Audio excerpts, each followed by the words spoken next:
ಆತ್ಮೀಯ ವಿದ್ಯಾರ್ಥಿಗಳೇ, ಎಲ್ಲರಿಗೂ ನಮಸ್ಕಾರ. ನನ್ನ ಹೆಸರು ನಿತ್ಯಾನಂದ. ನಾನು ಚಿಕ್ಕಮಗಳೂರಿನ ಸರ್ಕಾರಿ ಪಾಲಿಟೆಕ್ನಿಕ್ನಲ್ಲಿ ಇಂಗ್ಲೀಷ್ ಉಪನ್ಯಾಸಕನಾಗಿ ಕಾರ್ಯನಿರ್ವಹಿಸ್ತಾ ಇದ್ದೇನೆ.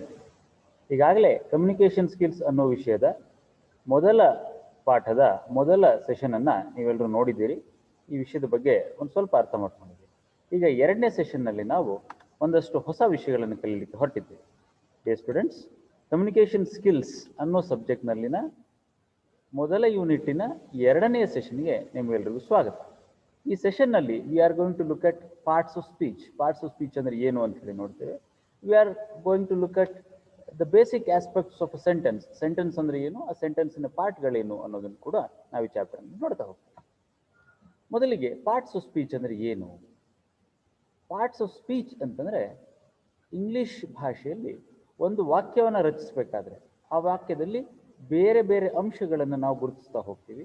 ಸೊ ಒಂದು ಪದ ಒಂದು ಪರ್ಟಿಕ್ಯುಲರ್ ವಾಕ್ಯದಲ್ಲಿ ಯಾವ ಕಾರ್ಯವನ್ನು ನಿರ್ವಹಿಸುತ್ತೆ ಅಂತೇಳಿ ಹೇಳೋದೇನೆ ಪಾರ್ಟ್ ಸ್ಪೀಚ್. ಹೇಗೆ ಮನುಷ್ಯರಿಗೆ ಒಂದಷ್ಟು ಅಂಗಗಳಿರುತ್ತೋ ಹಾಗೆ ಭಾಷೆಗೆ ಕೂಡ ಒಂದಷ್ಟು ಅಂಗಗಳಿರುತ್ತೆ. ಆ ಭಾಷೆಯ ಅಂಗಗಳನ್ನು ನಾವು ಪಾರ್ಟ್ಸ್ ಆಫ್ ಸ್ಪೀಚ್ ಅಂತ ಹೇಳಿ ಕರಿತೀವಿ. ಈ ಪಾರ್ಟ್ಸ್ ಆಫ್ ಸ್ಪೀಚ್ ಅಂದರೆ ಏನು, ಅದನ್ನು ಯಾಕೆ ಬಳಸಬೇಕು, ಎಲ್ಲಿ ಮತ್ತು ಹೇಗೆ ಬಳಸಬೇಕು ಅನ್ನೋದನ್ನು ನಾವು ಮುಂದೆ ಕಲಿತಾ ಹೋಗ್ತೇವೆ. ಪಾರ್ಟ್ಸ್ ಆಫ್ ಸ್ಪೀಚಿನ ಇಂಪಾರ್ಟೆನ್ಸ್ ಏನು? Parts of speech is important especially in writing. Formal ಸ್ಪೀಕಿಂಗಿಗೂ ಕೂಡ ಪಾರ್ಟ್ಸ್ ಆಫ್ ಸ್ಪೀಚ್ ಇಂಪಾರ್ಟೆಂಟ್ ಆಗುತ್ತೆ. ಫಾರ್ಮಲ್ ಸ್ಪೀಕಿಂಗ್ ಅಂತಂದರೆ ನೀವು 4 ಜನರನ್ನ ಕುರಿತು ಮಾತಾಡ್ತಿರ್ತೀರಿ, ಭಾಷಣ ಮಾಡ್ತಾ ಇರ್ತೀರಿ, ಕ್ಲಾಸ್ ರೂಮ್ನಲ್ಲಿ ಮಾತಾಡ್ತಿರ್ತೀರಿ. ಇದನ್ನು ಫಾರ್ಮಲ್ ಸ್ಪೀಚ್ ಅಂತ ಹೇಳಿ ಕರೀತಾರೆ. ನಿಮ್ಮ ಫ್ರೆಂಡ್ಸ್ ಮಧ್ಯೆ, ಫ್ಯಾಮಿಲಿ ಮಧ್ಯೆ ಲೋಕಾಭಿರಾಮವಾಗಿ ಮಾತಾಡ್ತಿರ್ತಿರಲ್ಲ, ಅದನ್ನು ಇನ್ಫಾರ್ಮಲ್ ಸ್ಪೀಚ್ ಅಂತೇಳಿ ಕರೀತಾರೆ. ಇನ್ಫಾರ್ಮಲ್ ಸ್ಪೀಚ್ನಲ್ಲಿ ನೀವು ಪಾರ್ಟ್ಸ್ ಆಫ್ ಸ್ಪೀಚನ್ನು ಸ್ವಲ್ಪ ಆ ಕಡೆ ಈ ಕಡೆ ಮಾಡಿ ಅಥವಾ ಬಿಟ್ಟು ಅಥವಾ ತಪ್ಪು ಯೂಸ್ ಮಾಡಿದ್ರು ನಡೆದು ಹೋಗ್ತದೆ. ಆದರೆ ಫಾರ್ಮಲ್ ಸ್ಪೀಚ್ ಮಾಡ್ತಾ ಇರಬೇಕಾದ್ರೆ, ಸ್ಪೀಚ್ ಅಂತಂದರೆ ದಯವಿಟ್ಟು ಗಮನಿಸಿ, ಇಲ್ಲಿ ಭಾಷಣ ಅಂತಲ್ಲ. ಸ್ಪೀಚ್ ಅಂತಂದರೆ ಬರವಣಿಗೆ ಆಗುತ್ತೆ, ಮಾತುಕತೆ ಆಗುತ್ತೆ, ಎಲ್ಲ ರೀತಿಯ ವರ್ಬಲ್ ಕಮ್ಯುನಿಕೇಷನ್ ಕೂಡ ಸ್ಪೀಚ್ ಆಗ್ತದೆ. ಆ ಸ್ಪೀಚಿನ ಭಾಗವಾಗಿ ಪಾರ್ಟ್ಸ್ ಆಫ್ ಸ್ಪೀಚನ್ನು ನಾವು ಬಳಸ್ತಾ ಹೋಗ್ತೀವಿ. ನಾನಿಲ್ಲೊಂದು ಉದಾಹರಣೆ ಕೊಟ್ಟಿದ್ದೇನೆ. Parts of speech are similar to the parts of a car. ಒಂದು ಕಾರ್ನಲ್ಲಿ 4 ಚಕ್ರಗಳಿರುತ್ತೆ, ಒಂದು ಸ್ಟೀರಿಂಗ್ ಇರ್ತದೆ, ಗೇರ್ ಇರುತ್ತೆ, ಆಕ್ಸಿಲರೇಟರ್ ಇರುತ್ತೆ, ಕ್ಲಚ್ ಇರುತ್ತೆ, ಬ್ರೇಕ್ ಇರುತ್ತೆ. ಈ ಎಲ್ಲ ಪಾರ್ಟ್ಗಳೂ ಸಿಂಕ್ರನೈಸ್ ಆಗಿ ಕೆಲಸ ಮಾಡಿದಾಗ ಮಾತ್ರ ಕಾರ್ ಮುಂದಕ್ಕೆ ಹೋಗ್ಲಿಕ್ಕೆ ಸಾಧ್ಯ, ಸ್ಪೀಡಾಗಿ ಮೂವ್ ಆಗಲಿಕ್ಕೆ ಸಾಧ್ಯ, ನಮ್ಗೆ ಅಗತ್ಯ ಅಂದಾಗ ನಿಲ್ಲಲಿಕ್ಕೆ ಸಾಧ್ಯ, ಬೇಕಾದಾಗ ರಿವರ್ಸ್ ಬರಲಿಕ್ಕೆ ಸಾಧ್ಯ. ಈ ಕಾರಿನ ಯಾವುದಾದ್ರೂ ಒಂದು ಪಾರ್ಟ್ನಲ್ಲಿ ಡಿಫೆಕ್ಟ್ ಕಂಡು ಬಂದ್ರೂ ಅಥವಾ ತನ್ನ ಕೆಲಸವನ್ನು ಆ ಪಾರ್ಟ್ ನಿರ್ವಹಿಸೋದ್ರಲ್ಲಿ ಎಡವಿದ್ರೆ ಆ ಕಾರ್ ಸರಿಯಾಗಿ ಫಂಕ್ಷನ್ ಮಾಡಲಿಕ್ಕೆ ಹೇಗೆ ಆಗೋದಿಲ್ವೋ, ಅದೇ ಥರದಲ್ಲಿ ಇಂಗ್ಲೀಷ್ನಲ್ಲಿರ್ತಕ್ಕಂಥ 8 ಪಾರ್ಟ್ಸ್ ಆಫ್ ಸ್ಪೀಚ್ನಲ್ಲಿ ಒಂದು ಪಾರ್ಟ್ಸ್ ಆಫ್ ಸ್ಪೀಚನ್ನು ನಾನು ಸರಿಯಾಗಿ ಬಳಸಲಿಲ್ಲ ಅಂತಂದರೆ ಅಥವಾ ತಪ್ಪಾಗಿ ಬಳಸಿದರೆ ನನ್ನ ಕಮ್ಯುನಿಕೇಷನ್ನಲ್ಲಿ ವ್ಯತ್ಯಾಸ ಆಗ್ತಾ ಹೋಗ್ತದೆ. ಮಾತಿನಲ್ಲೇ ಹೇಳಿದೆ ನಾನು, there are 8 parts of speech ಅಂತ ಹೇಳಿ. ಯಾವುದು ಅನ್ನೋದನ್ನು ಇನ್ನೊಂದು ಸ್ವಲ್ಪ ಹೊತ್ತಿನಲ್ಲಿ ನಾವು ನೋಡ್ತಾ ಹೋಗ್ತೇವೆ.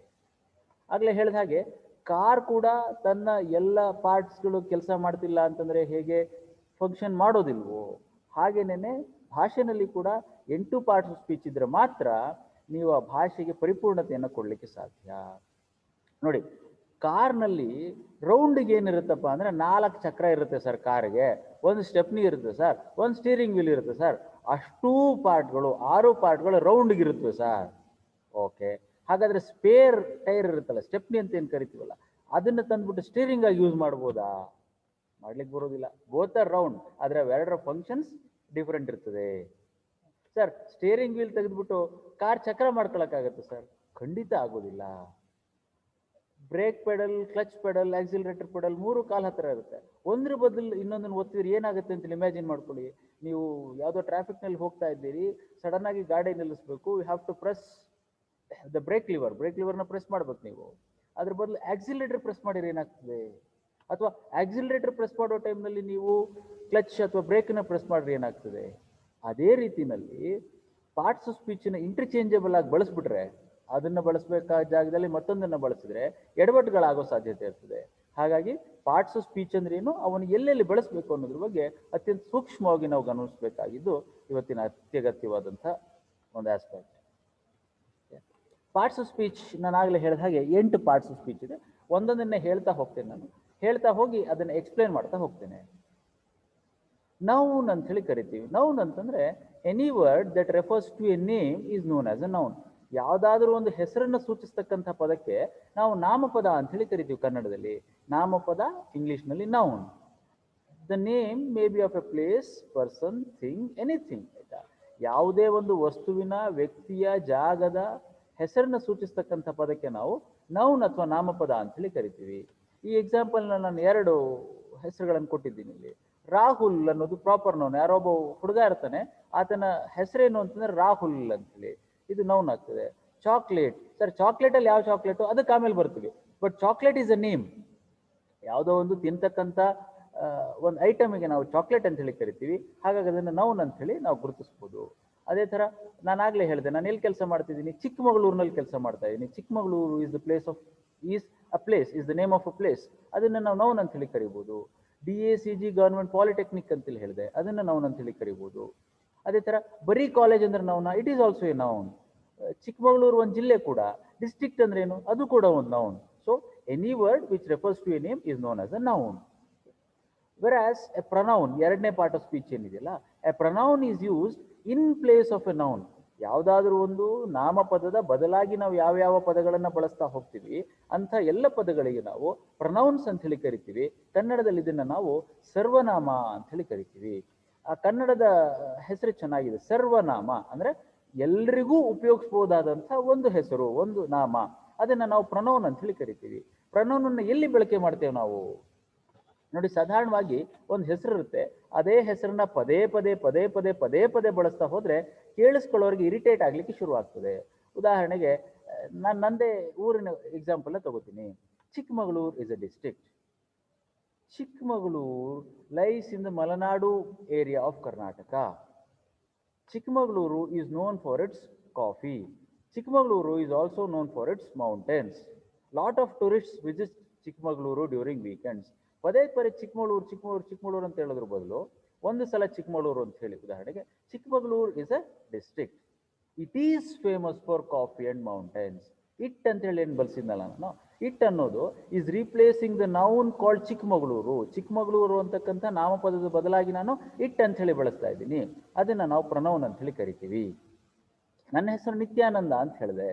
ನೀವು ಮಾತಾಡ್ಬೇಕಾರೆ ನಿತ್ಯಾನಂದ ಹೇಗಿದ್ದೀರಿ, ನಿತ್ಯಾನಂದ ತಿಂಡಿ ಆಯ್ತಾ, ನಿತ್ಯಾನಂದ ನೀವು ಯಾವಾಗ ಬೆಂಗಳೂರಿಗೆ ಬರ್ತೀರಿ ಅನ್ನೋದ್ರ ಬದಲು ನಿತ್ಯಾನಂದ ಹೇಗಿದ್ದೀರಿ, ನಿಮ್ದು ತಿಂಡಿ ಆಯ್ತಾ, ನೀವು ಯಾವಾಗ ಬೆಂಗಳೂರಿಗೆ ಬರ್ತೀರಿ, ನಿಮ್ಮದು ಮತ್ತು ನೀವು ಅಂತಕ್ಕಂಥ ಈ ಪದಗಳನ್ನು ನಾವು ಕನ್ನಡದಲ್ಲಿ ಸರ್ವನಾಮ ಅಂತೀವಿ. ಇಂಗ್ಲಿಷ್ನಲ್ಲಿ ಇದೇ ಥರದ ಬಳಕೆಗೆ ನಾವು ಪ್ರೊನೌನ್ಸ್ ಅಂತೇಳಿ ಕರಿತೀವಿ. ಇಲ್ಲಿ ಎಕ್ಸಾಂಪಲ್ ಕೊಟ್ಟಿರೋ ಹಾಗೆ ಹಿ, ಶಿ, ಇಟ್, ದ್ಯಾಟ್, ಇದ್ರ ಜೊತೆಗೆ I, we, you, they, theirs, hers, his ಇವೆಲ್ಲವೂ ಕೂಡ ಸರ್ವನಾಮಗಳು ಅಥವಾ pronouns. A pronoun is a word which is used instead of a noun, which is used as a replacement for a noun.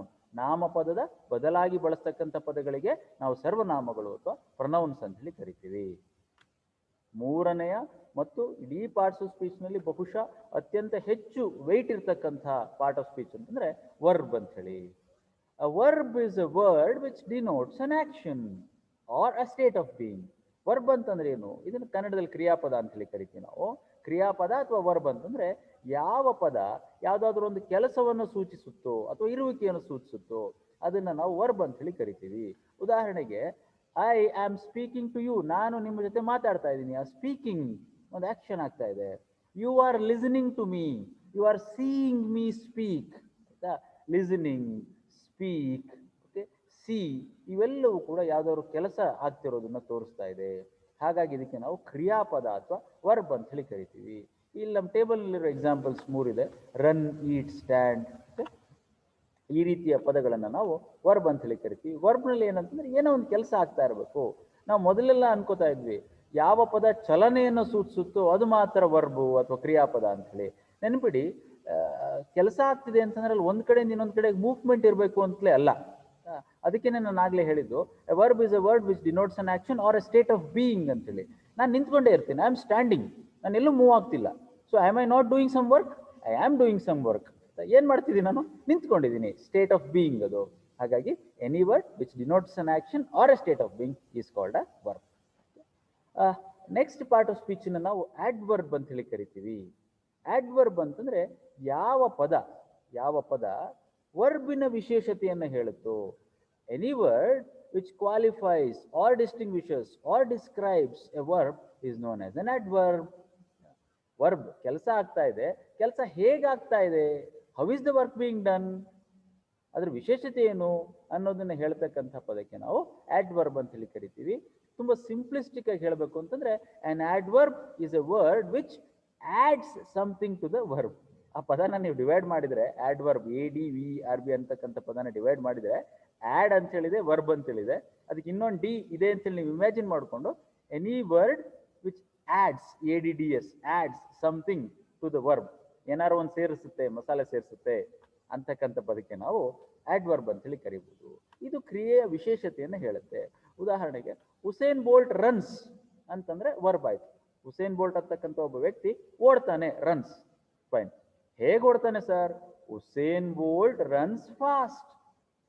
Fast ಅನ್ನೋ ಪದ ಇದೆಯಲ್ಲ, ಅದು ರನ್ ಅಂತಕ್ಕಂಥ ವರ್ಬ್ನ qualify ಮಾಡ್ತಾ ಇದೆ, ಅದನ್ನು ಡಿಸ್ಕ್ರೈಬ್ ಮಾಡ್ತಾ ಇದೆ, ಅದನ್ನು ಡಿಸ್ಟಿಂಗ್ವಿಶ್ ಮಾಡ್ತಾ ಇದೆ. Usain Bolt runs fast. ಹೆಂಗ್ ಓಡ್ತಾನೆ ಸರ್ ಅವನು? ಫಾಸ್ಟ್ ಆಗಿ ಓಡ್ತಾನೆ ಸರ್. ಆ ಫಾಸ್ಟ್ ಅಂತಕ್ಕಂಥ ಏನ್ ಪದ ಇದೆ, that is an adverb because it qualifies a verb. Sir ನನ್ನ ಫ್ರೆಂಡು ಜೋರಾಗಿ ಮಾತಾಡ್ತೀನೆ ಸರ್, ಪಕ್ಕ ಜೋರಾಗಿ ಮಾತಾಡ್ತೀನಿ ಸರ್. ಹೇಗೆ ಮಾತಾಡ್ತೀಯ ಅವನು? Sir my friend is talking loudly sir. ತುಂಬಾ ಜೋರಾಗಿ ಮಾತಾಡ್ತೀಯನ್ sir. Talking is a verb. ಹೇಗೆ ಮಾತಾಡ್ತೀಯಾನೆ? ಲೌಡ್ಲಿ ಮಾತಾಡ್ತೀಯಾನೆ sir. Loudly is an adverb. ಅರ್ಥ ಆಗ್ತಿದೆ ಅಂತ ಅನ್ಕೋತೀನಿ ಮಕ್ಕಳೇ. ಯಾವ ಪದ ಕ್ರಿಯೆಯ ವಿಶೇಷತೆಯನ್ನು ತೋರಿಸುತ್ತೋ ಅಂತಹ ಪದಕ್ಕೆ ನಾವು ಕ್ರಿಯಾ ವಿಶೇಷಣ ಅಥವಾ ಆಡ್ವರ್ಬ್ ಅಂತೇಳಿ ಕರಿತೀವಿ. ನೋಡಿ, ಇದರಲ್ಲಿ ಒಂದು ಸಣ್ಣ ಟ್ರಿಕ್ ಇದೆ. ಇದೆಲ್ಲ ಸಲ ವರ್ಕ್ ಆಗುತ್ತೆ ಅಂತಲ್ಲ, but most of the time it works. ಯಾವುದಾದ್ರೂ ಒಂದು ಪದ ಇಂಗ್ಲೀಷ್ನಲ್ಲಿ LY ಇಂದ ಎಂಡ್ ಆಗಿದೆ ಅಂತಂದ್ರೆ, ಯಾವುದಾದ್ರೂ ಒಂದು ಪದ LY ಇಂದ ಎಂಡ್ ಆಗಿದೆ ಅಂತಂದ್ರೆ most probably it will be an adverb.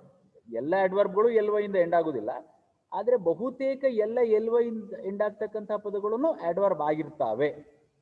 100% ಗ್ಯಾರಂಟಿಯಿಂದ ಹೇಳಲಿಕ್ಕೆ ಆಗೋದಿಲ್ಲ, ಬಹುತೇಕ ಅಂತ ಹೇಳ್ತೀವಿ. Most words okay which end with LY are adverbs. Okay, next part of speech ಏನಿದೆಯಲ್ಲ, ಇದನ್ನು ನಾವು ಅಡ್ಜೆಕ್ಟಿವ್ ಅಂತ ಹೇಳಿ ಕರಿತೀವಿ. ಕನ್ನಡದಲ್ಲಿ ಇದಕ್ಕೆ ನಾವು ವಿಶೇಷಣ ಅಂತ ಹೇಳಿ ಕರಿತೀವಿ. ನೋಡಿ, whereas an adverb described a verb. Adverb ಹಿಂದೆ ನೋಡಿದ್ವಲ್ಲ, ಅದು ಏನು ಡಿಸ್ಕ್ರೈಬ್ ಮಾಡ್ತಾ ಇತ್ತು? ಒಂದು ವರ್ಬನ್ನ ಡಿಸ್ಕ್ರೈಬ್ ಮಾಡ್ತಾ ಇತ್ತು, ಕ್ರಿಯೆಯನ್ನ ಡಿಸ್ಕ್ರೈಬ್ ಮಾಡ್ತಾ ಇತ್ತು. ಹಾಗಾಗಿ ಅದನ್ನು ನಾವು ಕ್ರಿಯಾ ವಿಶೇಷಣ ಅಂತ ಹೇಳಿ ಕರೆದಿದ್ವಿ. ಇಲ್ಲಿ adjective describes, qualifies, distinguishes a noun or a pronoun. Adverb ವರ್ಬ್ಗೆ ಸಂಬಂಧಪಟ್ಟಿದೆ, ಅಡ್ಜೆಕ್ಟಿವ್ ಅನ್ನೋದು ನೌನ್ ಅಥವಾ ಪ್ರನೌನಿಗೆ ಸಂಬಂಧಪಟ್ಟಿದೆ. ಉದಾಹರಣೆಗೆ ಅಮಿತಾಬ್ ಬಚ್ಚನ್ ಅಂತ ಹೇಳುವ ಬಾಲಿವುಡ್ ಆಕ್ಟರ್ನ ನಾವು ನೋಡಿದ್ದೇವೆ. ಅಮಿತಾಬ್ ಬಚ್ಚನ್ ಹೇಗಿದ್ದಾರೆ ಅಂತೇಳಿ ಕೇಳಿದ ತಕ್ಷಣ ನಮಗೆ ಮೊದಲು ನೆನಪಾಗೋದು ಅವ್ರ height. Amitabh Bachchan is a tall man. ಹೇಗಿದ್ದಾರೆ ಅಮಿತಾಬ್ ಬಚ್ಚನ್? ಟಾಲ್ ಆಗಿದ್ದಾರೆ sir. Sachin Tendulkar bats beautifully. Sachin Tendulkar ಅನ್ನೋ ಕ್ರಿಕೆಟರ್ ಇದ್ದಾರೆ, ಅವ್ರ ಬ್ಯಾಟಿಂಗ್ ಹೇಗಿದೆ ಸರ್? ಬ್ಯೂಟಿಫುಲ್ ಆಗಿದೆ ಸರ್, ಅದ್ಭುತವಾಗಿ ಆಡ್ತಾರೆ ಸರ್. ಈ ಎರಡು ಎಕ್ಸಾಂಪಲ್ನಲ್ಲಿ Sachin Tendulkar bats beautifully. Bats ಅಂತಂದ್ರೆ ಅದು ವರ್ಬು, ಬ್ಯೂಟಿಫುಲಿ LY ಇಂದ ಎಂಡ್ ಆಗ್ತಿದೆ. ಹಾಗಾಗಿ ಸಚಿನ್ ತೆಂಡೂಲ್ಕರ್ ಬ್ಯಾಟ್ಸ್ ಬ್ಯೂಟಿಫುಲಿ ಅಂದಾಗ ಅಡ್ವರ್ಬ್ ಆಗ್ತದೆ. ಸಚಿನ್ ತೆಂಡೂಲ್ಕರ್ ಹೆಸರು ಹೇಳಿದ್ದೀನಿ ನಾನು, ಆದರೆ ನಾನು ಸಚಿನ್ ತೆಂಡೂಲ್ಕರ್ನ ಅಲ್ಲಿ ಡಿಸ್ಕ್ರೈಬ್ ಮಾಡ್ತಾ ಇಲ್ಲ. ನಾನು ಡಿಸ್ಕ್ರೈಬ್ ಮಾಡ್ತಿರೋದು ಯಾರನ್ನ? ಅವನು ಬ್ಯಾಟ್ ಮಾಡೋ ರೀತಿನ. ಹಾಗಾಗಿ ಬ್ಯೂಟಿಫುಲಿ ಅಂತ ಹೇಳಿ ಯೂಸ್ ಮಾಡಿದ್ದೀನಿ ನಾನು, ಅದು adverb. Whereas in the case of Amitabh Bachchan is a tall man ಅಂತ ಹೇಳಿದೆ. ಅಮಿತಾಬ್ ಬಚ್ಚನ್ ಅನ್ನುವ ಮ್ಯಾನ್ ಹೇಗಿದ್ದಾನೆ? ಟಾಲ್ ಇದ್ದಾನೆ ಸರ್. ಹಾಗಾಗದು ಅಡ್ಜೆಕ್ಟಿವ್ ಆಗ್ತದೆ. ಅದೇ ತರ Bangalore is a busy city. Bengaluru ಅಂತಕ್ಕಂಥ ಸಿಟಿ ಹೇಗಿದೆ ಸರ್? ತುಂಬಾ ಬ್ಯುಸಿ ಇದೆ ಸರ್. ಬ್ಯುಸಿ ಅನ್ನುವುದು ಬೆಂಗಳೂರು ಎನ್ನುವ ಒಂದು ನಗರದ ವಿಶೇಷತೆಯನ್ನು ತೋರಿಸ್ತಾ ಇದೆ. ಹಾಗಾಗಿ ಅದನ್ನ ಅಡ್ಜೆಕ್ಟಿವ್ ಅಂತ ಹೇಳಿ ಕರಿತೀವಿ. ಅರ್ಥ ಆಗ್ತಿದ್ಯಾ? ಅಡ್ಜೆಕ್ಟಿವ್ ಅಂತಂದ್ರೆ ಒಂದು ನೌನ್ ಅಥವಾ ಪ್ರನೌನಿನ ವಿಶೇಷತೆನೆ ಹೇಳುತ್ತೆ. ಹಾಗಾಗಿ ಅದನ್ನ ನಾವು ವಿಶೇಷಣ ಅಂತ ಹೇಳಿ ಕರಿತೀವಿ. My phone is very strong. ನನ್ನ ಹತ್ರ ಒಂದು ಫೋನ್ ಇದೆ, ಒಂದು 4-5 ಸಲ ಎತ್ತಾಕಿದ್ದೀನಿ, ಅದನ್ನ ಏನೂ ಆಗಿಲ್ಲ. ಸೊ ಹಾಗಾಗಿ ಅದು ಹೇಗಿದೆ ಸರ್? ಸ್ಟ್ರಾಂಗ್ ಆಗಿದೆ ಸರ್. ಏನು ಸ್ಟ್ರಾಂಗ್ ಆಗಿರೋದು? ಫೋನ್ ಅಂತಕ್ಕಂಥ ಒಂದು ನೌನು ಹೇಗಿದೆ ಸರ್? ಸ್ಟ್ರಾಂಗ್ ಆಗಿದೆ ಸರ್. ಅರ್ಥ ಆಗ್ತಿದೆಯಾ ಮಕ್ಕಳೇ? ಓಕೆ, ವಾಪಸ್ ಇದೇ ಫೋನ್ ಎಕ್ಸಾಂಪಲ್ ಹೇಳ್ತೀನಿ ನಾನು. ಈ ಫೋನ್ ಒಂದು ಕವರ್ ಹಾಕಿದ್ದೀನಿ ನಾನು. The phone cover is black in colour. ಈ ಫೋನ್ ಒಂದು ಕವರ್ ಹಾಕಿದ್ದೀನಿ, ಅದು ಹೆಂಗಿದೆ ಸರ್? ಅದ್ರ ಕಲರ್ ಏನಿದೆ ಸರ್? ಬ್ಲ್ಯಾಕ್ ಕಲರ್ ಇದೆ ಸರ್. ಓಕೆ, ಆ ಫೋನಿನ ಕವರಿನ ಕಲರ್ ಯಾವುದು? ಬ್ಲ್ಯಾಕ್. ಹಾಗಾಗಿ ಬ್ಲ್ಯಾಕ್ ಅನ್ನೋದು ಅಡ್ಜೆಕ್ಟಿವ್ ಆಗುತ್ತೆ. ಅದ್ರ ಬದಲು ನಾನು ವೈಟ್ ಇಟ್ಕೊಂಡಿದ್ರೆ ವೈಟ್ ಅಂತ ಹೇಳ್ತಿದ್ದೆ, ಅದು ಅಡ್ಜೆಕ್ಟಿವ್ ಆಗ್ತಾ ಇತ್ತು. So an adjective is a word which qualifies, distinguishes or describes a noun or a pronoun. Okay, beautiful ಅಂತಕ್ಕಂಥ ಪದ, ಹ್ಯಾಂಡ್ಸಮ್ ಅಂತಕ್ಕಂಥ ಪದ, ಟಾಲ್, ಶಾರ್ಟ್, ಫ್ಯಾಟ್, ಲೀನ್ ಮತ್ತು ಎಲ್ಲ ಕಲರ್ಸು ಇವೆಲ್ಲವೂ ಕೂಡ ಅಡ್ಜೆಕ್ಟಿವ್ನಲ್ಲಿ ಸೇರ್ತವೆ. Next part of speech, preposition. Okay. A preposition is a word which indicates the relationship of one noun with another. ಒಂದು ವಸ್ತುವಿಗೂ ಮತ್ತೊಂದು ವಸ್ತುವಿಗೂ ಇರ್ತಕ್ಕಂಥ ಸಂಬಂಧವನ್ನ ತೋರಿಸ್ತಕ್ಕಂಥ ಪದಕ್ಕೆ ನಾವು ಪ್ರಿಪೋಸಿಷನ್ ಅಂತ ಕರಿತೀವಿ. ಇದನ್ನು ತುಂಬಾ ಸಿಂಪಲ್ ಆಗಿ ಹೇಳೋದಂತಂದ್ರೆ, ಒಂದು ನೌನ್ ಇರುತ್ತಲ್ಲ, ಆ ನೌನಿನ position in relation to other noun ಎಲ್ಲಿರುತ್ತೆ, ಹೇಗಿರುತ್ತೆ ಅನ್ನೋದನ್ನ ಈ ಪ್ರಿಪೋಸಿಷನ್ ಹೇಳ್ತಾ ಹೋಗ್ತದೆ. ಇದರಲ್ಲಿ 3-4 ಥರದ್ದು ಪ್ರಿಪೋಸಿಷನ್ಗಳನ್ನ ಕಾಣ್ತೀವಿ ನಾವು. ಪ್ರಿಪೋಸಿಷನ್ ಆಫ್ ಪ್ಲೇಸ್ ನೋಡ್ತೇವೆ, ಪ್ರಿಪೋಸಿಷನ್ ಆಫ್ ಟೈಮ್ ನೋಡ್ತೀವಿ, ಪ್ರಿಪೋಸಿಷನ್ ಆಫ್ ಇನ್ಸ್ಟ್ರೂಮೆಂಟ್ ನೋಡ್ತೀವಿ. ಬಟ್ ಅದರ ಅಗತ್ಯ ಇಲ್ಲ ನಮಗೀಗ. ಪ್ರಿಪೋಸಿಷನ್ ಅಂದ್ರೆ ಏನು ಅಂತೇಳಿ ಬ್ರಾಡ್ ಆಗಿ ಎಕ್ಸ್ಪ್ಲೈನ್ ಮಾಡ್ತೀನಿ. ನೋಡಿ, ನನ್ನ ಕೈಲಿ ಒಂದು ಪೆನ್ ಇದೆ ಮಕ್ಕಳೇ, ನನ್ನ ಕೈಲಿ ಒಂದು ಪೆನ್ ಇದೆ. ಈ ಪೆನ್ ಎಲ್ಲಿದೆ? The pen is in my hand. ಎಲ್ಲಿದೆ? ನನ್ನ ಕೈಯೊಳಗಿದೆ. In my hand. In is a preposition. Okay, ಈಗ ಸೇಮ್ ಪೆನ್ನ ನಾನು ಎಲ್ಲಿ ಇಟ್ಕೊಂಡಿದ್ದೀನಿ? ನನ್ನ ಕೈ ಮೇಲೆ ಇಟ್ಕೊಂಡಿದ್ದೀನಿ. ನನ್ನ ಕೈ ಮೇಲೆ ಇಟ್ಕೊಂಡಿದ್ದೀನಿ. ಹಾಗಾಗಿ ನಾನೇನು ಹೇಳ್ತೀನಿ ಈಗ? The pen is on my hand. ಎಲ್ಲಿದೆ ಪೆನ್ನು? ನನ್ನ ಕೈಯ ಮೇಲಿದೆ.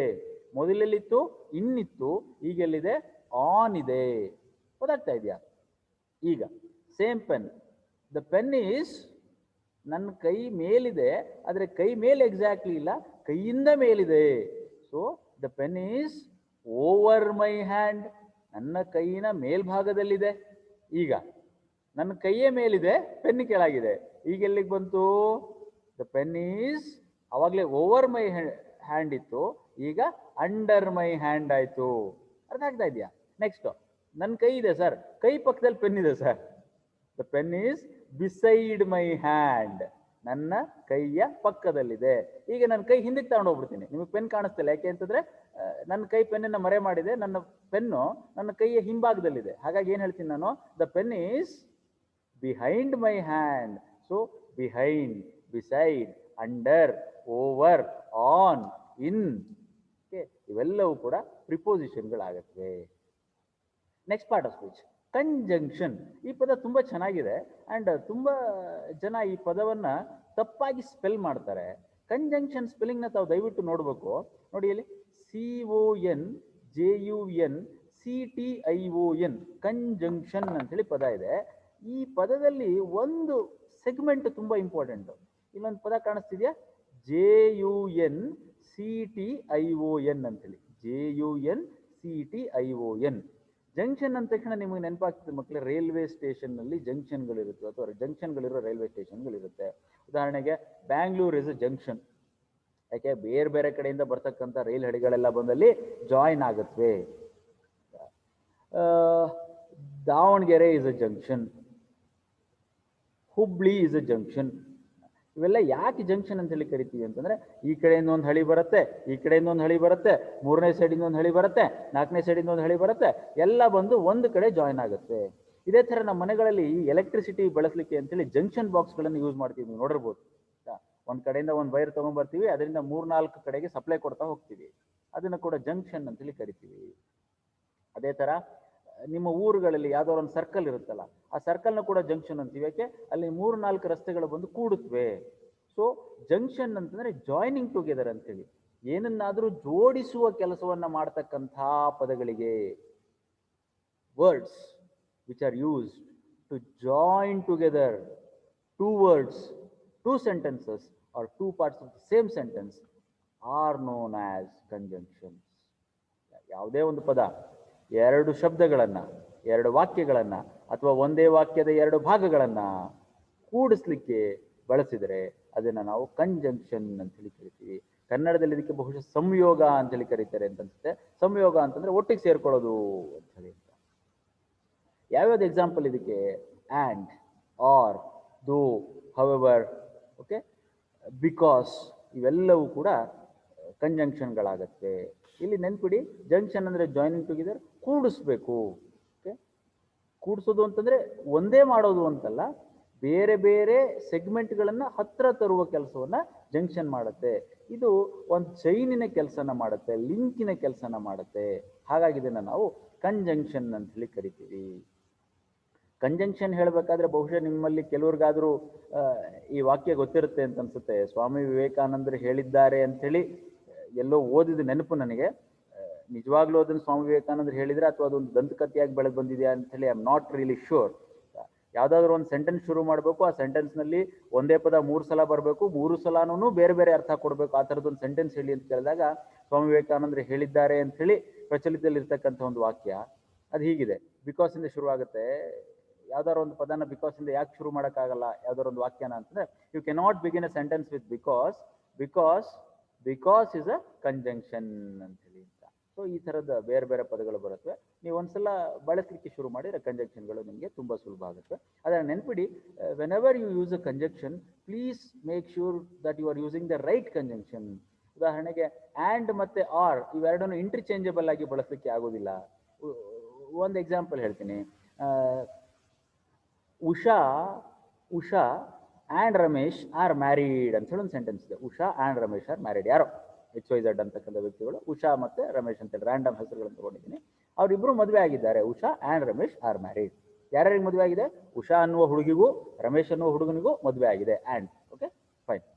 ಆ್ಯಂಡ್ ಬದಲು ಆರ್ ಸೇರಿಸಿದ್ವಿ ನಾವು ಅಂತ ಹೇಳಿ. Usha or Ramesh is married. ಯಾರಿಗೆ ಮದುವೆ ಆಗಿದೆ ಸರ್? ಸರ್ ಇಲ್ಲ ಉಷಾಗೆ ಮದುವೆ ಆಗಿದೆ ಸರ್. ಇಲ್ಲ ರಮೇಶಿಗೆ ಮದುವೆ ಆಗಿದೆ ಸರ್. ಆ್ಯಕ್ಚುಲಿ ಆಗಿರೋದೇನು, ಇಬ್ಬರಿಗೂ ಮದುವೆ ಆಗಿದೆ, ಗಂಡ ಹೆಂಡತಿಯವರು. ಆ್ಯಂಡ್ ಬದಲು ಆರ್ ಬಳಸಿರೋದ್ರಿಂದ ನಾವು ಕೋರ್ಟಿನ ಹೊರಗೆ ಅವ್ರನ್ನ ಸೆಪ್ರೇಟ್ ಮಾಡಬೇಕಾದಂಥ ಅನಿವಾರ್ಯತೆ ಬಂದ್ಬಿಟ್ಟಿದೆ. ಸೊ ಹಾಗಾಗಿ ಈ ರೀತಿಯ ಎಡವಟ್ಟುಗಳನ್ನು ನಾವು ಮಾಡಬಾರ್ದು. ಯಾವ ಕಂಜಂಕ್ಷನನ್ನು ಎಲ್ಲಿ ಬಳಸಬೇಕು ಅನ್ನೋದನ್ನು ಎಚ್ಚರಿಕೆಯಿಂದ ನೋಡಿ ಅನಂತರ ಅದರ ಬಳಕೆನ ನಾವು ಮಾಡಬೇಕಾಗ್ತದೆ. ಕಡೆಯ ಪಾರ್ಟ್ ಆಫ್ ಸ್ಪೀಚ್ ಮಕ್ಕಳೇ ಇಂಟರ್ಜೆಕ್ಷನ್ ಅಂತ ಹೇಳಿ. Interjection is a sound or a word or a group of words or even a sentence. Okay, ಇಲ್ಲಿ ಪದವೇ ಆಗಬೇಕು ಅಂತಿಲ್ಲ. ಒಂದು ಸದ್ದಿರ್ಬೋದು, ಶಬ್ದ ಇರ್ಬೋದು, ಒಂದು ಪದ ಇರ್ಬೋದು, ಪದಗಳ ಗುಂಪು ಅಥವಾ ಗುಚ್ಛ ಇರ್ಬೋದು, ಅಥವಾ ಒಂದು ವಾಕ್ಯ ಇರ್ಬೋದು. ಏನೇನು ಹೇಳಲಿಕ್ಕೆ ಬಳಸ್ತೀವಿ ನಾವು? It is use to express sudden or abrupt bursts of or internal emotions. ನಮ್ಮ ಮನಸ್ಸಿನಿಂದ ಸಡನ್ ಆಗಿ ಹೊರಬರ್ತಕ್ಕಂಥ ಭಾವನೆಗಳನ್ನು ಎಕ್ಸ್ಪ್ರೆಸ್ ಮಾಡಲಿಕ್ಕೆ ನಾವು ಇಂಟರ್ಜೆಕ್ಷನ್ಗಳನ್ನು ಬಳಸ್ತೀವಿ. ಔಚ್ ಅಂತೀವಿ, ಹುರ್ರಾ ಅಂತೀವಿ, ವಾಯ್ಲಾ ಅಂತೀವಿ, ವಾವ್ ಅಂತೀವಿ, ಓ ಮೈ ಗಾಡ್ ಅಂತೀವಿ, ಅಂತೀವಿ. ಅದಕ್ಕೆ ಹೇಳಿದ್ ನಾನು, ಇಲ್ಲಿ ಸೌಂಡ್ ಇರ್ಬೋದು, ವರ್ಡ್ ಇರ್ಬೋದು, ಗ್ರೂಪ್ ಆಫ್ ವರ್ಡ್ಸ್ ಇರ್ಬೋದು, ಸೆಂಟೆನ್ಸ್ ಇರ್ಬೋದು. ಇದನ್ನ ಯಾವಾಗ ನಾವು ಮನಸ್ಸಿನ ಒಳಗಿರ್ತಕ್ಕಂಥ ಭಾವನೆಗಳನ್ನ ವಿತೌಟ್ ಎನಿ ಇಂಟರಪ್ಷನ್ ಸಡನ್ ಆಗಿ ಹೊರಗಡೆ ತರ್ತೀವೋ ಅವಾಗ ಬರ್ತಕ್ಕಂಥ ಉದ್ಗಾರಗಳೇ ಇಂಟರ್ಜೆಕ್ಷನ್ಗಳು. ಬರಿಬೇಕಾದ್ರೆ ದಯವಿಟ್ಟು ನೆನ್ಪಿಡಿ, ಯಾವಾಗ್ಲೂ an interjection is followed by an exclamatory mark. Exclamatory mark ಅಂದ್ರೆ ಆಶ್ಚರ್ಯ ಸೂಚಕ ಚಿಹ್ನೆ. ಬರವಣಿಗೆಯಲ್ಲಿ ಯಾವಾಗ ನೀವು ಇಂಟರ್ಜೆಕ್ಷನ್ ಅನ್ನು ಬಳಸ್ತೀರಿ ಅವಾಗ ಇನ್ವೇರಿಯಬಲ್ ಆಗಿ ಒಂದು ಆಶ್ಚರ್ಯ ಸೂಚಕ ಚಿಹ್ನೆಯನ್ನು ಅಥವಾ ಎಕ್ಸ್ಕ್ಲಮೇಟರಿ ಮಾರ್ಕನ್ನು ಹಾಕಲೇಬೇಕು. ನಾರ್ಮಲಿ ಇಂಟರ್ಜೆಕ್ಷನ್ಗಳನ್ನು non native speakers of English, ಈಗ ನಮ್ಮ ಥರ ಸೆಕೆಂಡ್ ಲ್ಯಾಂಗ್ವೇಜ್ ಆಗಿ ಇಂಗ್ಲೀಷ್ ಓದಿ ಬಂದಿರೋರು ಇದನ್ನು ಬಳಸೋದು ಕಡಿಮೆ. ಯಾಕೆ ಅಂತಂದರೆ ಮನಸ್ಸಿನ ಭಾವನೆಗಳನ್ನು ಸಡನ್ನಾಗಿ ಎಕ್ಸ್ಪ್ರೆಸ್ ಮಾಡ್ಬೇಕಾದ್ರೆ ನಾವು ನಮ್ಮ ಮಾತೃಭಾಷೆಯ ಮೊರೆ ಹೋಗ್ಬಿಡ್ತೀವಿ. ರಾತ್ರಿ ಮಲಗಿರ್ತೀವಿ, 12 ಗಂಟೆ ರಾತ್ರಿನಲ್ಲಿ ಯಾರೋ ಬಂದು ನಿಮ್ಮ ಮುಖಕ್ಕೆ ನೀರು ಹಚ್ತಾರೆ ಅಂತಂದರೆ ಏಯ್ ವಾಟ್ ಆರ್ ಯು ಡೂಯಿಂಗ್ ಅಂತೇಳಿ ಹೇಳೋದಿಲ್ಲ ನಾವು. ಯಾವ ನಾವು ಅಂತೇಳಿ ಕನ್ನಡದಲ್ಲಿ ಎತ್ಕೊಂಡು ನಮ್ಮ ಮಾತೃಭಾಷೆಯಲ್ಲಿ ನಮ್ಮ ಭಾವನೆಗಳನ್ನು ವ್ಯಕ್ತಪಡಿಸ್ಕೊಂಡು ಬರ್ತೀವಿ. ಹಾಗಾಗಿ ಬರಿಬೇಕಾದ್ರೆ ದಯವಿಟ್ಟು ಗಮನ ಇಡಿ, ಬರಿಬೇಕಾದ್ರೆ ಇದನ್ನು ಬಳಸಿದ ನಂತರ ಎಕ್ಸ್ಕ್ಲಮೇಟರಿ ಮಾರ್ಕನ್ನು ಉಪಯೋಗಿಸಿ. Okay, that is the end of part of speech. ಇಷ್ಟು ಲೆಕ್ಕಕ್ಕೆ ಮಕ್ಕಳೇ ಅರ್ಥ ಆಗಿದೆ ಅಂತ ಅನ್ಕೋತೀನಿ. ದಯವಿಟ್ಟು ಇದನ್ನು ಇನ್ನೊಂದ್ಸಲ ಗ್ಲಾನ್ಸ್ ಮಾಡಿ. ನಿಮ್ಮ ವರ್ಕ್ ಬುಕ್ನಲ್ಲಿ ಇದಕ್ಕೆ ಬೇಕಾದಷ್ಟು ಎಕ್ಸಾಂಪಲ್ಸ್ನ ಕೊಟ್ಟಿದ್ದಾರೆ, ನೋಡಿ. ಬೇರೆ ಬೇರೆ ಗ್ರಾಮರ್ ಬುಕ್ಗಳಲ್ಲಿ ಎಕ್ಸಾಂಪಲ್ಸ್ ಸಿಕ್ಕಿರುತ್ತೆ, ನೋಡಿ. ಪಾರ್ಟ್ ಆಫ್ ಸ್ಪೀಚನ್ನ ನೀವು ಇಂಟರ್ನಲೈಸ್ ಮಾಡ್ಕೋಬೇಕು, ಅರ್ಥ ಮಾಡ್ಕೋಬೇಕು ಅಂದರೆ ಏನು ಮಾಡಬೇಕು ಅಂತಂದರೆ, ಯಾವುದೇ ಒಂದು ಪದವನ್ನು ಓದಿದರೆ ಆ ಪದದಲ್ಲಿ ಯಾವ ಪಾರ್ಟ್ ಆಫ್ ಸ್ಪೀಚ್ ಬಳಕೆ ಆಗಿದೆ, ಆ ಪಾರ್ಟ್ ಆಫ್ ಸ್ಪೀಚನ್ನು ನೀವು ಗುರುತಿಸೋಕೆ ಸಾಧ್ಯನಾ ಅಂಥೇಳಿ ನೋಡಬೇಕು. ಯಾವಾಗ ಗುರುತಿಸುವಿಕೆ ಸಾಧ್ಯ ಆಗುತ್ತೆ, ಮುಂದಿನ ಹಂತದಲ್ಲಿ ಅದನ್ನು ಬಳಸುವಿಕೆ ಕೂಡ ನಿಮ್ಮಿಂದ ಸಾಧ್ಯ ಆಗ್ತದೆ. Thank you. ಮುಂದಿನ ಪಾರ್ಟ್ ಸೆಂಟೆನ್ಸ್. ಸೆಂಟೆನ್ಸ್ ಅಂದರೆ ಏನು? ಸೆಂಟೆನ್ಸ್ ಅಂದರೆ ನಿಮಗೆಲ್ಲ ಗೊತ್ತಿರೋ ಹಾಗೆ ಕನ್ನಡದಲ್ಲಿ ವಾಕ್ಯ ಅಂತೇಳಿ ಕರಿತೀವಿ. ನಾವು ಸಣ್ಣ ಹುಡುಗರಿದ್ದಾಗ ತಮಾಷೆ ಮಾಡ್ತಿದ್ರು, ವಾಟ್ ಈಸ್ ಅ ಸೆಂಟೆನ್ಸ್ ಅಂತಂದರೆ, ಸೆಂಟೆನ್ಸ್ ಇದೆ ಶುಂಠಿ ಪುಡಿ, ಹೊಟ್ಟೆ ನೋವು ಬಂದರೆ ಅರ್ಕಂಡು ಕುಡಿ ಅಂಥೇಳಿ ಹಾಸ್ಯದ ಧಾಟಿನಲ್ಲಿ ಹೇಳ್ತಿದ್ರು. ಹಾಗೆಲ್ಲ ಹೇಳೋ ಹಾಗಿಲ್ಲ, ಅದು ತಪ್ಪು ಕೂಡ ಅಂಥೇಳಿ ಅಂತ. ಬಟ್ ನಾರ್ಮಲಿ ಏನಾಗುತ್ತೆ, ನಾವು ಯಾವ್ದಾದ್ರು ಒಂದು ಕಾನ್ಸೆಪ್ಟನ್ನು ಡಿಫೈನ್ ಮಾಡಿ ಅಂತ ಹೇಳಿದಾಗ ಡೆಫಿನೇಷನ್ಗಾಗಿ ಹುಡುಕ್ತಾ ಕೂರ್ತೀವಿ. ಆ ಕಾನ್ಸೆಪ್ಟ್ ನಮಗೆ ಗೊತ್ತಿದ್ರೂ ಅದನ್ನ ವಿವರಿಸಲಿಕ್ಕೆ ನಮಗೆ ಸಾಧ್ಯ ಆಗೋದಿಲ್ಲ. ಸೆಂಟೆನ್ಸ್ ಅನ್ನೋದು ಮಕ್ಕಳೇ ನಮ್ಮೆಲ್ಲರ ಜೀವನದಲ್ಲಿ ಹಾಸುಹೊಕ್ಕಾಗಿರ್ತಕ್ಕಂಥ ಒಂದು ಆಸ್ಪೆಕ್ಟ್ ಇದು. ನಾವು ಪ್ರತಿದಿನ ಪ್ರತಿ ಕ್ಷಣ ನಮ್ಮ ಜೀವನದಲ್ಲಿ ವಾಕ್ಯಗಳನ್ನ ಮಾಡ್ತಾನೆ ಇರ್ತೀವಿ. ಬೆಳಗ್ಗೆ ಎದ್ದ ತಕ್ಷಣ ನಿಮ್ಮಮ್ಮ ಎದ್ದು ಹೋಗಿ ಮುಖ ತೊಳೆಯೋ ಅಂತ ಹೇಳ್ತಾರೆ, ದಟ್ ಈಸ್ ಅ ಸೆಂಟೆನ್ಸ್. ಹೋಗಮ್ಮ ಇನ್ನು ಅರ್ಧ ಗಂಟೆ ಮಲ್ಕೋತೀನಿ, ದಟ್ ಈಸ್ ಅ ಸೆಂಟೆನ್ಸ್. ಎದ್ದು ಬಂದು ಅಮ್ಮ ತಿಂಡಿ ಕೊಡು, ಇಸ್ ಅ ಸೆಂಟೆನ್ಸ್. ಹೋಗೋ, ದಟ್ ಈಸ್ ಅ ಸೆಂಟೆನ್ಸ್. ಆಯ್ತಾ? So a sentence is a group of words put together to mean something. ಆಯ್ತಾ? ಒಂದು ವಾಕ್ಯ ಅಂದ್ರೆ ಏನು, ಒಂದಷ್ಟು ಪದಗಳನ್ನ ಒಟ್ಟಿಗೆ ಸೇರಿಸಿರ್ತೀವಿ, ರ್ಯಾಂಡಮ್ ಆಗಿ ಸೇರಿಸಿರೋದಿಲ್ಲ, ಒಂದು ಆರ್ಡರ್ನಲ್ಲಿ ಸೇರಿಸಿರ್ತೀವಿ. ಯಾಕೆ ಸೇರಿಸಿರ್ತೀವಿ? ಏನಾದ್ರು ಅರ್ಥವನ್ನ ಹೊರಹೊಮ್ಮಿಸುವಕ್ಕೆ ನಾವು ಆ ಪದಗಳನ್ನ ಶಬ್ದಗಳನ್ನ ಒಟ್ಟಿಗೆ ಸೇರಿಸಿರ್ತೀವಿ. Sentence is a group of words put together to mean something. ಏನಾದ್ರೂ ಹೇಳಬೇಕು, ಅದು ಹೇಳಲಿಲ್ಲ ಅಂತಂದ್ರೆ ಸೆಂಟೆನ್ಸ್ ಆಗೋದಿಲ್ಲ ಅದು. I tomorrow meet you. I tomorrow meet you. ಏನು ಹೇಳ್ತಾ ಇಲ್ಲ ಅದು. I will meet you tomorrow. ನಾನು ನಾಳೆ ನಿನ್ನನ್ನು ಭೇಟಿ ಆಗುತ್ತೇನೆ, ಅರ್ಥ ಬಂತು. ಸೊ ಈ ರೀತಿ ಅರ್ಥವನ್ನು ಹೊರಡಿಸ್ತಕ್ಕಂಥ ಪದಗಳ ಅಥವಾ ಶಬ್ದಗಳ ಗುಂಪಿಗೆ ನಾವು ಸೆಂಟೆನ್ಸ್ ಅಂತೇಳಿ ಕರಿತೀವಿ. ಸೆಂಟೆನ್ಸ್ ನಲ್ಲಿ 2 ಪಾರ್ಟ್ ಇರುತ್ತೆ, ಮುಂದೆ ನೋಡ್ತೀವಿ ಅದನ್ನ ಏನು ಅಂತೇಳಿ. ಸೆಂಟೆನ್ಸ್ ನಲ್ಲಿ ಏನಿರ್ಬೇಕಾಗಾದ್ರೆ, a sentence should consist of words, clauses or phrases. Okay, clauses phrases ಅನ್ನ ನೀವು ಮುಂದೆ ನೋಡ್ತೀರಿ. ಒಂದು ಸೆಂಟೆನ್ಸ್ ಅಂದ್ರೆ ಏನು ಅಂತಂದ್ರೆ ಒಂದು ಪದಗಳ ಅಥವಾ ಪದಪುಂಜಗಳ ಗುಂಪು. ಪದಪುಂಜಗಳ ಗುಂಪು. ಸೆಂಟೆನ್ಸು ಇಂಗ್ಲಿಷಿನ ಗ್ರಾಮರಿನ ಲಾರ್ಜೆಸ್ಟ್ ಇಂಡಿಪೆಂಡೆಂಟ್ ಯೂನಿಟ್ ಅಂತ ಹೇಳಿ ಗುರುತಿಸಲ್ಪಡುತ್ತೆ. Largest independent unit of grammar sentence ಆದರೆ which is the smallest one. ಉತ್ತರ ಕೊಡ್ಬೋದಾ? ನೋಡಿ, ಯೋಚನೆ ಮಾಡಿ. Historically speaking, a sentence is a definitive symbol of advancement in human communication ಅಂತ ಹೇಳಿ ಹೇಳ್ತಾರೆ. ಯಾಕೆ ಅಂತಂದ್ರೆ ನೋಡಿ, ನನ್ನ ಮನಸ್ಸಿನಲ್ಲಿ ಏನೋ ಅನ್ಕೊಂಡಿರ್ತೀನಿ. ನಾನು ಚಿಕ್ಕಮಗಳೂರು ಅಂತ ಒಂದು ಸಣ್ಣ ಊರಿನಲ್ಲಿ ಕೂತಿದ್ದೀನಿ. ಈ ವಿಡಿಯೋನ ನೀವು ರಾಜ್ಯಾದ್ಯಂತ ಕೂತಿರ್ತಕ್ಕಂಥ, ರಾಜ್ಯದ ಮೂಲೆ ಮೂಲೆಗಳಲ್ಲಿ ಕೂತಿರ್ತಕ್ಕಂಥ ವಿದ್ಯಾರ್ಥಿಗಳು ನೋಡ್ತಾ ಇದ್ದೀರಿ. ನನ್ನ ಮನಸ್ಸಿನಲ್ಲಿ ಏನಿದೆ ಅನ್ನೋದನ್ನ ನಿಮಗೆ ಹೇಳಬೇಕು ಅಂತಂದ್ರೆ, ಹಿಂಗೆ ಕೂತ್ಕೊಂಡ್ಬಿಟ್ಟು ಹಿಂಗೆ ಕತ್ತಲ್ಲಾಡಿಸ್ತಿದ್ರೆ, ಹಿಂಗೆ ಕತ್ತಲ್ಲಾಡಿಸಿದ್ರೆ ನಿಮ್ಗೆ ಅರ್ಥ ಆಗೋದಿಲ್ಲ. ಅಥವಾ ಎಲ್ಲರೂ ನನ್ನ ಕಣ್ಣನ್ನು ನೋಡ್ರ, ನಾನು ಏನು ಹೇಳ್ತೀನಿ ಅಂತ ಅರ್ಥ ಆಗುತ್ತೆ? ಆಯ್ತು, ಇಲ್ಲ. ನನ್ನ ಮನಸ್ಸಿನಲ್ಲಿ ಏನಿದೆ ಅನ್ನೋದು ನಿಮಗೆ ಹೇಳಬೇಕು ಅಂತಂದ್ರೆ ನಾನು ಮಾತಾಡಬೇಕು. ಯಾವ ಭಾಷೆಯಲ್ಲಿ ಮಾತಾಡಬೇಕು? ನಿಮಗೆ ಅರ್ಥ ಆಗ್ತಕ್ಕಂಥ ಐದರ್ ಕನ್ನಡ ಆರ್ ಇಂಗ್ಲೀಷ್ನಲ್ಲಿ ಮಾತಾಡಬೇಕು. ಹೇಗೆ ಮಾತಾಡಬೇಕು? ನಿಮಗೆ ಅರ್ಥ ಆಗೋ ರೀತಿಯಲ್ಲಿ ಪದಪುಂಜಗಳನ್ನು ಅರೇಂಜ್ ಮಾಡಿ, ಸೊ ನಾನು ಹೇಳೋದು ನೀವು ಅರ್ಥ ಮಾಡ್ಕೊಳ್ತಿರೋದು ಎರಡೂ ಒಂದೇ ಅನ್ನೋದನ್ನ ಎನ್ಶೂರ್ ಮಾಡ್ಕೊಂಡು ಹೇಳಬೇಕು. ಹಾಗಾಗಿನೇ it is a definitive symbol of advancement in human communication. ಸಾವಿರಾರು ವರ್ಷಗಳಿಂದ ಮನುಷ್ಯ ಒಬ್ಬನಿಗೊಬ್ಬ ಮತ್ತು ಒಬ್ಬ ಅನೇಕರಿಗೆ, ಅನೇಕರಿಂದ ಒಬ್ಬರಿಗೆ ಏನು ಕಮ್ಯುನಿಕೇಶನ್ ಆಗ್ತಿದೆ, ಸಂವಹನ ಆಗ್ತಿದೆ, ಈ ಸಂವಹನದ ಅತ್ಯಂತ ಉಚ್ಚ ಸ್ಥಿತಿ ಏನು ಅಂತಂದ್ರೆ ಸೆಂಟೆನ್ಸ್ ಅಂತ ಹೇಳಿ ಗುರುತಿಸಲ್ಪಡುತ್ತದೆ. ಯಾಕೆ? ಸೆಂಟೆನ್ಸ್ ನಲ್ಲಿ ಮೀನಿಂಗ್ ಇರುತ್ತೆ, ಮೀನಿಂಗ್ ನಲ್ಲಿ ಕನ್ಫ್ಯೂಷನ್ ಕಡಿಮೆ ಇರುತ್ತೆ, ಹೇಳಿದ್ದು ಇನ್ನೊಬ್ರಿಗೆ ಅರ್ಥ ಆಗುತ್ತೆ, ಸೊ ಗ್ಯಾಪ್ ಕಡಿಮೆ ಆಗುತ್ತೆ ಅನ್ನೋ ಕಾರಣಕ್ಕಾಗಿ ಇದನ್ನ it is a definitive symbol of advancement in human communication ಅಥವಾ ಹ್ಯೂಮನ್ ಹಿಸ್ಟ್ರಿ ಅಂತೇಳಿ ಗುರುತಿಸ್ತಾ ಇದ್ದೀವಿ. ಸೆಂಟೆನ್ಸ್ ಸ್ಟ್ರಕ್ಚರ್ ಹೇಗಿರುತ್ತೆ ಸರ್? ನೋಡಿ ಮಕ್ಕಳೇ, ಸೆಂಟೆನ್ಸ್ ಸ್ಟ್ರಕ್ಚರ್ ಹೇಗಿರುತ್ತೆ ಅನ್ನೋದು ಭಾಷೆಗಳ ಆಧಾರದಲ್ಲಿ ಬದಲಾಗ್ತಾ ಹೋಗ್ತದೆ. ಕನ್ನಡದಲ್ಲಿ ಇರ್ತಕ್ಕಂಥ ಸೆಂಟೆನ್ಸ್ ಸ್ಟ್ರಕ್ಚರೇನೆ ಇಂಗ್ಲೀಷಲ್ಲಿ ಇರೋದಿಲ್ಲ, ಇಂಗ್ಲೀಷ್ನಲ್ಲಿ ಇರ್ತಕ್ಕಂಥ ಸೆಂಟೆನ್ಸ್ ಸ್ಟ್ರಕ್ಚರ್ನ ಹಿಂದಿಲಿ ಇರಬೇಕು ಅಂತಿಲ್ಲ. ಪ್ರಪಂಚದಾದ್ಯಂತ ಬೇರೆ ಬೇರೆ ಭಾಷೆಗಳನ್ನ ನೋಡಿದರೆ ಆ ಭಾಷೆಗಳನ್ನೆಲ್ಲ ಒಂದೊಂದು ಸೆಗ್ಮೆಂಟ್ ಆಗಿ ಡಿವೈಡ್ ಮಾಡ್ತಾ ಹೋಗ್ತೀವಿ ನಾವು. ಆರ್ಯನ್ ಲ್ಯಾಂಗ್ವೇಜಸ್ ಬೇರೆ ಇದೆ, ದ್ರವಿಡಿಯನ್ ಲ್ಯಾಂಗ್ವೇಜಸ್ ಬೇರೆ ಇದೆ, ಆಂಗ್ಲೋ ಸ್ಯಾಕ್ಸನ್ ಲ್ಯಾಂಗ್ವೇಜಸ್ ಬೇರೆ ಇದೆ. So depending upon the language the sentence structures keep varying. So ನಾವಿಲ್ಲಿ ಏನು ನೋಡ್ತೀವಿ, ಇಂಗ್ಲೀಷ್ನಲ್ಲಿ ಸೆಂಟೆನ್ಸ್ ಸ್ಟ್ರಕ್ಚರ್ ಏನಿದೆ ಅನ್ನೋದನ್ನ ಒಂದು ಸಣ್ಣ ಕ್ಲೂ ಈ ಚಾಪ್ಟರ್ನಲ್ಲಿ ಕೊಡ್ತೀನಿ. ಮುಂದೆ ರೀಡಿಂಗ್ ಕಾಂಪ್ರಿಹೆನ್ಷನ್ ಅಂತ ಹೇಳೋ ಒಂದು ಲಾಸ್ಟ್ 5ನೇ ಚಾಪ್ಟರ್ ಇದೆ, 5ನೇ ಚಾಪ್ಟರ್ಲಿ ಇದನ್ನು ನಾವು ಮುಂದುವರ್ಸ್ಕೊಂಡು ಹೋಗ್ತೀವಿ. ಸೊ ಇವತ್ತಿನ ಮಟ್ಟಿಗೆ ಹೇಳೋದಾದ್ರೆ, a sentence is a group of words put together to mean something. ಯಾವುದಾದ್ರೂ ಒಂದು ನಿರ್ದಿಷ್ಟವಾದ ಅರ್ಥವನ್ನು ಹೊರಹೊಮ್ಮಿಸಲಿಕ್ಕೆ ಅಂತೇಳಿ ಒಟ್ಟಿಗೆ ಸೇರಿರ್ತಕ್ಕಂಥ ಒಂದು ಪದಪುಂಜಗಳ ಗುಂಪನ್ನು ನಾವು ವಾಕ್ಯ ಅಂತೇಳಿ ಕರಿತೀವಿ. ಓಕೆ, ಅಟ್ ದಿಸ್ ಪಾಯಿಂಟ್, ಈ ಪಾಯಿಂಟ್ನಲ್ಲಿ ಮಕ್ಕಳೇ ನಾವು 2 ಥರದ ಸೆಂಟೆನ್ಸ್ಗಳನ್ನು ನೋಡೋಣ. 2 ಥರದ ಸೆಂಟೆನ್ಸ್ ನೋಡಲಿಕ್ಕೆ ಮುಂಚೆ 2 ಪಾರ್ಟ್ಸ್ ಆಫ್ ಎ ಸೆಂಟೆನ್ಸ್, ಒಂದು ಸೆಂಟೆನ್ಸ್ನಲ್ಲಿ ಏನಿರಬೇಕು ಅನ್ನೋದನ್ನ ಶಾರ್ಟ್ ಆಗಿ ನಾನು ಇಲ್ಲಿ ಕೊಟ್ಟಿದ್ದೀನಿ. 2 ಪಾರ್ಟ್ಸ್ ಆಫ್ ಎ ಸೆಂಟೆನ್ಸ್, ಒಂದು ಸಬ್ಜೆಕ್ಟ್, ಇನ್ನೊಂದು ಪ್ರೆಡಿಕೇಟ್. ಸಬ್ಜೆಕ್ಟ್ ಅಂತಂದ್ರೆ ಯಾರು ಆ ಕೆಲಸವನ್ನ ಮಾಡ್ತಾ ಇದ್ದಾರೆ ಅಂತ ಹೇಳಿ, ಪ್ರೆಡಿಕೇಟ್ ಅಂತಂದ್ರೆ ಏನು ಕೆಲಸ ಆಗ್ತಾ ಇದೆ ಅಂತೇಳಿ ಅಂತ. ಸಬ್ಜೆಕ್ಟ್ ಅಂತಂದ್ರೆ ಯಾರು ಕೆಲಸವನ್ನ ಮಾಡ್ತಾ ಇದ್ದಾರೆ ಅಂತೇಳಿ, ಪ್ರೆಡಿಕೇಟ್ ಅಂತಂದ್ರೆ ಏನು ಕೆಲಸ ಆಗ್ತಾ ಇದೆ. ನೋಡಿ ಇಲ್ಲಿ ಉದಾಹರಣೆಗೆ we are learning English. We ಅನ್ನೋದು ನಾವು, ನಾನು, ನೀವು ಎಲ್ಲರೂ, ನಾವು ಸಬ್ಜೆಕ್ಟ್. ಏನ್ ಮಾಡ್ತಾ ಇದ್ದೀವಿ? ಆರ್ ಲರ್ನಿಂಗ್ ಇಂಗ್ಲಿಷ್, ನಾವು ಇಂಗ್ಲಿಷ್ ಭಾಷೆನ ಕಲಿತಾ ಇದ್ದೀವಿ, ಅದು predicate. Ramana subject, is going for a walk. ನೋಡಿ ಇವೆರಡರಲ್ಲಿ ಒಂದು ಭಾಗ ಬಿಟ್ರು ಸೆಂಟೆನ್ಸ್ಗೆ ಕಂಪ್ಲೀಷನ್ ಸಿಗೋದಿಲ್ಲ. ರಮಣ ಇಲ್ಲ, ಅಲ್ಲಿ ಬರೀ is going for a walk ಅಂತಂದ್ರೆ ಯಾರು ವಾಕ್ ಹೋಗ್ತಿದ್ದಾರೆ? ರಮಣ ಅನ್ನುವ ವ್ಯಕ್ತಿ. ಈಗ is going for a walk ಬಿಟ್ಬಿಡ್ತೀವಿ, ರಮಣ ಅಂತೀವಿ. ಸರಿ, ರಮಣ ಏನ್ ಮಾಡ್ತಿದ್ದಾನೆ? ರಮಣ ಈಸ್ ಈ ಈಟಿಂಗ್, ಈಸ್ ಈ ರನ್ನಿಂಗ್, ಈಸ್ ಈ ವಾಚಿಂಗ್ ಎ ಮೂವಿ, ಈಸ್ ಈ studying? No sir, Ramana is going for a walk ಅಂತ ಹಾಕಿದ್ಯಾ? ಸೊ ಒಂದು ವಾಕ್ಯದಲ್ಲಿ ಎರಡು ಭಾಗಗಳು, ಸಬ್ಜೆಕ್ಟ್ ಮತ್ತು ಪ್ರೆಡಿಕೇಟ್ ಎರಡು ಕೂಡ ಒಟ್ಟಿಗಿರಬೇಕು.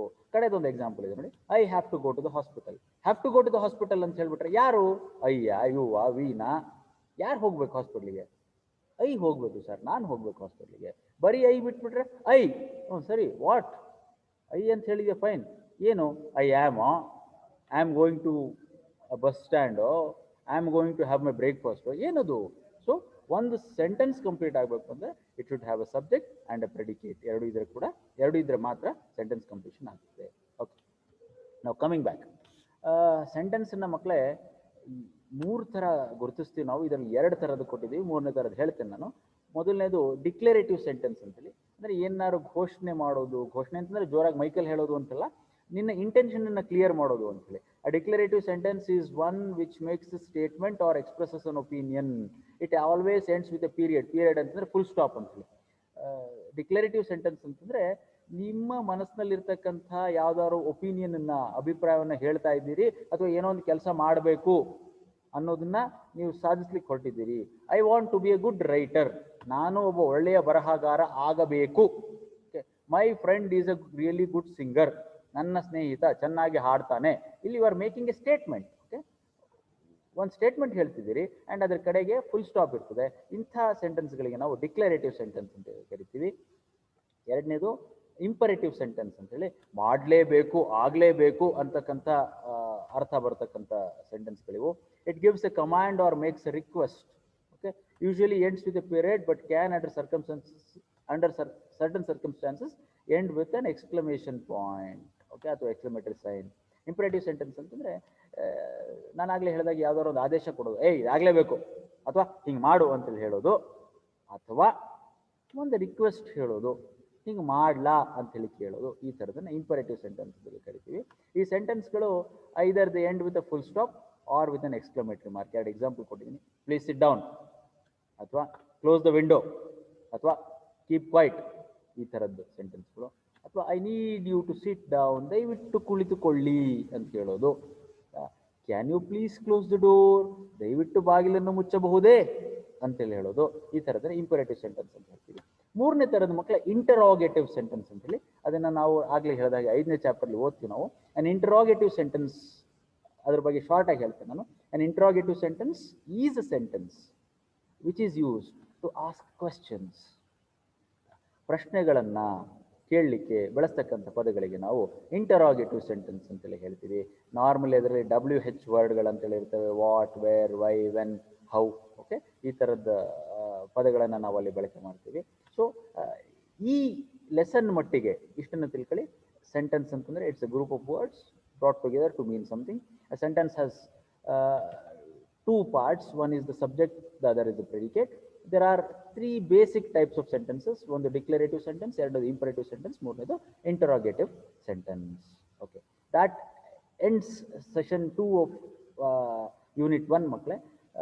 ಈ ಲೆಸನನ್ನು ಕೇಳಿಸ್ಕೊಂಡಿದ್ದಕ್ಕಾಗಿ ನಿಮಗೆಲ್ಲರಿಗೂ ಧನ್ಯವಾದಗಳು. ಈ ಲೆಸನನ್ನು ಪ್ರಿಪೇರ್ ಮಾಡೋದ್ರಲ್ಲಿ ನನಗೆ communication skills workbook department of college and technical education ಕರ್ನಾಟಕದವರು ಪಬ್ಲಿಷ್ ಮಾಡಿರ್ತಕ್ಕಂಥ ಪುಸ್ತಕ, ಇದರ ಸಹಾಯ ಪಡ್ಕೊಂಡಿದ್ದೀನಿ. youtube.com ಸಹಾಯನೂ ಕೂಡ ನಾನು ಈ ಲೆಸನನ್ನು ಪ್ರಿಪೇರ್ ಮಾಡಲಿಕ್ಕೆ ಪಡ್ಕೊಂಡಿದ್ದೀನಿ. ನನ್ನ ತಂಡದಲ್ಲಿರ್ತಕ್ಕಂಥ ಎಲ್ಲ ವ್ಯಕ್ತಿಗಳ ಹೆಸರು ಇಲ್ಲಿದೆ. ಪಾಠ ನಿಮಗೆ ಉಪಯೋಗ ಆಗಿದೆ ಅಂತ ಅನ್ಕೋತೀನಿ. ನಿಮ್ಮೆಲ್ಲರಿಗೂ ನಮಸ್ಕಾರ, ಧನ್ಯವಾದ.